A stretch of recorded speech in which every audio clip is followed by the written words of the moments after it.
নাই আমাদের তো যে জমিগুলো আছে সেখানে তো মানুষের বাস করার যোগ্য তৈরি করতে হবে। যার কাছে পয়সা আছে নিচ্ছে, যার কাছে পয়সা না কি নেবে? কার কাছে পয়সা নিচ্ছে? যাদের পয়সা আছে ওরা বাইরে গিয়ে কিনছে, যাদের পয়সা নাই তো ওই বাঁধের ধারে বসে পয়সা আছে, বাঁধটাও তো কেটে যাবে গো।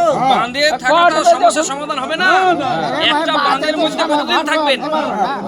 তাহলে বাঁধের মধ্যে তো সবটা থাকা যাবে না। তাহলে আপনাদের স্থায়ী চাই, বাড়ির জন্য জমি চাই, তাহলে বাড়ি তৈরি করতে হবে।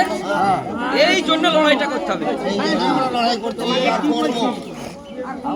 আপনি ভারতবর্ষে সরকার তৈরি করেছেন, রাজ্যের সরকার তৈরি করেছেন, জনগণের ভোট নিয়ে দেশে এবং রাজ্যের সরকার তৈরি হয়েছে। অতএব আপনার বাসের মাথার উপর একটা ছাদ, পেটের ভাত, দুই হাতে কাজ, এটা দেওয়া দরকার, দায়িত্ব রাজ্য সরকার এবং কেন্দ্র সরকার। বন্যাতে খেতে পাননি, বন্যাতে কেউ খাবার দেয়নি।